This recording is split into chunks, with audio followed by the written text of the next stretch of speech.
বিসমিল্লাহির রহমানির রহিম। আসসালামু আলাইকুম ওরহমতুল্লাহি ওবারাকাতুহু। প্রিয় বন্ধুগণ, আজকের আলোচনায় আপনাদের সবাইকে স্বাগতম। বাংলাদেশের মানুষ দীর্ঘদিন ধরে একটি প্রশ্নের উত্তর খুঁজছে।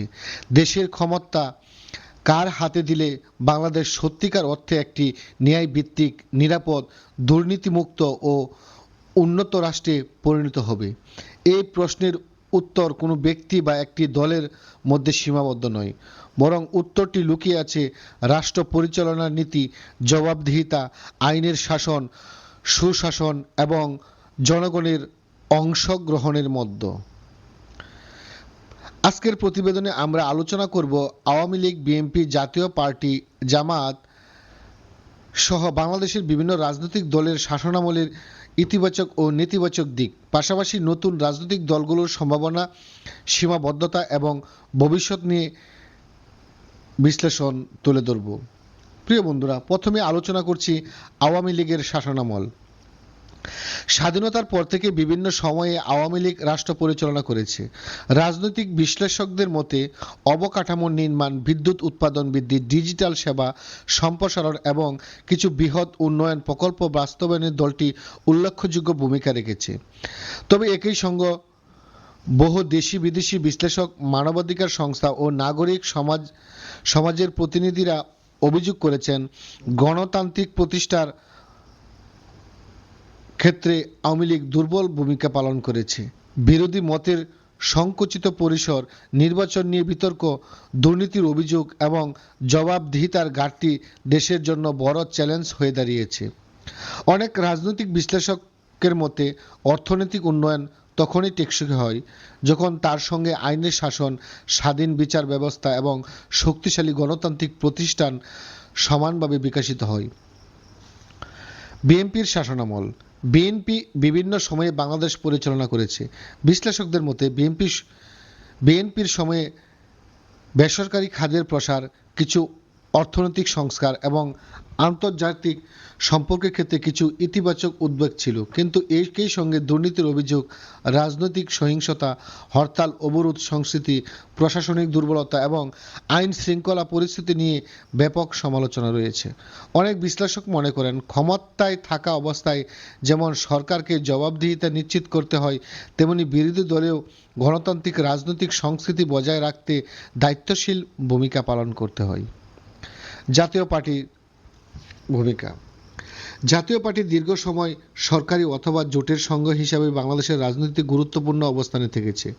সমর্থকদের মতে তাদের শাসনামল ছিল কিছু অবকাঠামোগত উন্নয়ন ও প্রশাসনিক সংস্কার হয়েছিল। অন্যদিকে সমালোচকদের মতে সামরিক শাসনের উত্তরাধিকার, রাজনৈতিক বৈধতা নিয়ে বিতর্ক এবং গণতান্ত্রিক প্রক্রিয়ায় সীমাবদ্ধতা দলটির ভাবমূর্তিকে দীর্ঘদিনে ধরে প্রভাব করে রেখেছে। বাংলাদেশ জামায়াতে ইসলাম। বাংলাদেশ জামায়াতে ইসলাম কখনো এককভাবে এ দেশের ক্ষমতায় আসেনি। তারা বিভিন্ন দলের সাথে জোট করে ক্ষমতায় এসেছে, কিন্তু তাদের নিয়ে বিভিন্ন মহলে, বিভিন্ন বিশ্লেষকদের মাঝে বিভিন্ন বিতর্ক দেখা যায়। তাদের যে কর্মকাণ্ড, তাদের ন্যায়ভিত্তিক আচার আচরণ এবং তাদের ভদ্রতা, অনেক ক্ষেত্রে অনেক মানুষ প্রভাবিত হয়, কিন্তু অনেক বিশ্লেষকরা মনে করেন তারা গুপ্ত ভিত্তিক রাজনীতিতে অভ্যস্ত। আবার অনেকে মনে করেন তারা তাদের রাজনৈতিক ফায়দা হাসিলের জন্য যে কোনো কর্মকাণ্ড তারা চালিয়ে যেতে পারে। প্রিয় বন্ধুরা, নতুন রাজনৈতিক দলগুলোর সম্ভাবনা। সাম্প্রতিক বছরগুলোতে বাংলাদেশের রাজনৈতিক অঙ্গনে নতুন দল আত্মপ্রকাশ করেছে। তারা দুর্নীতিমুক্ত শাসন, স্বচ্ছতা, জবাবদিহিতা, তরুণ নেতৃত্ব এবং নতুন রাজনৈতিক সংস্কৃতির প্রতিশ্রুতি দিচ্ছে।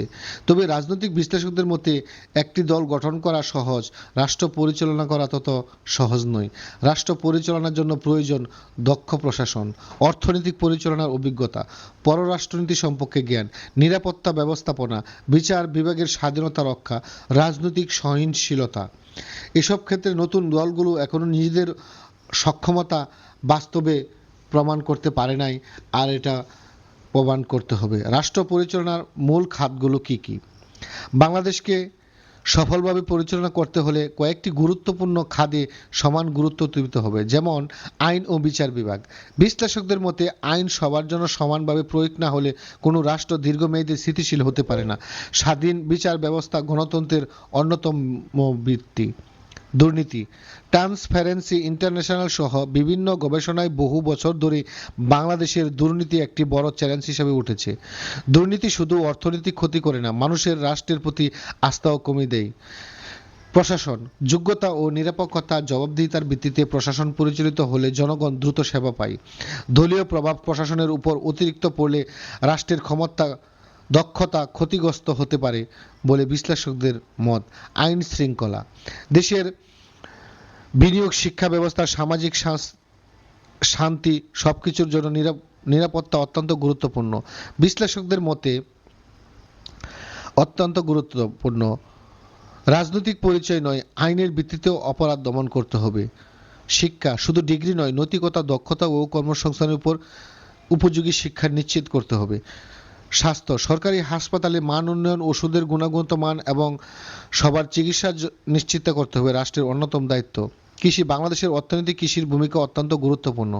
কৃষির ন্যায্য মূল্য, আধুনিক প্রযুক্তি এবং বাজার ব্যবস্থা উন্নত না হলে খাদ্য নিরাপত্তা দীর্ঘমেয়াদী ঝুঁকির মুখে পড়তে পারে। কর্মসংস্থান।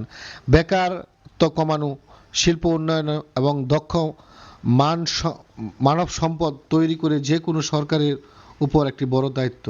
বিশ্লেষকদের অভিমত। রাজনৈতিক বিশ্লেষকদের মতে ভালো রাষ্ট্র পরিচালনা কোনো একক দলের উপর নির্ভর করে না, এটি নির্ভর করে শক্তিশালী প্রতিষ্ঠান, স্বাধীন নির্বাচন, কার্যকর সংসদ, জবাবদিহিমূলক প্রশাসন এবং আইনের শাসনের উপর।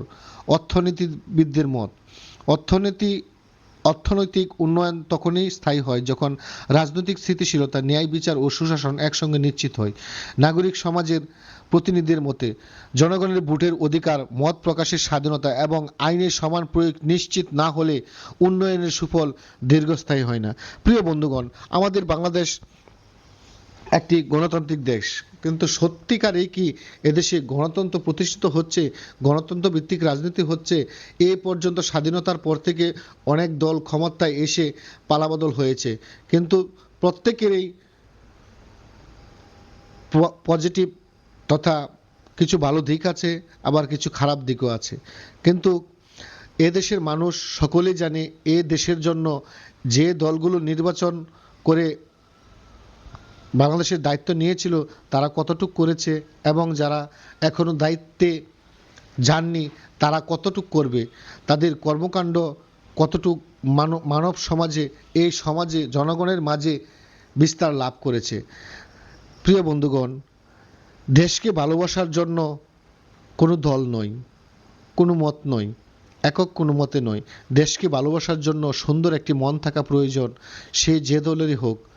সকল দলগুলি যদি দেশকে ভালোবাসতো সত্যিকার অর্থে, তাহলে দেশে এত সহিংসতা, বিশৃঙ্খলা, রাজনৈতিক দুঃশাসন দেখা দিত না।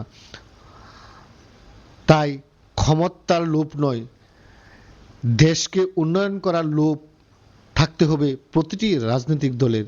প্রিয় বন্ধুরা, আজকের মতো এখানেই শেষ করলাম। দেখা হবে আগামীতে কোনো এক ভিডিও। সকলে ভালো থাকুন, সুস্থ থাকুন। আল্লাহ হাফেজ। আসসালামু আলাইকুম ওয়া রাহমাতুল্লাহি ওয়া বারাকাতুহু।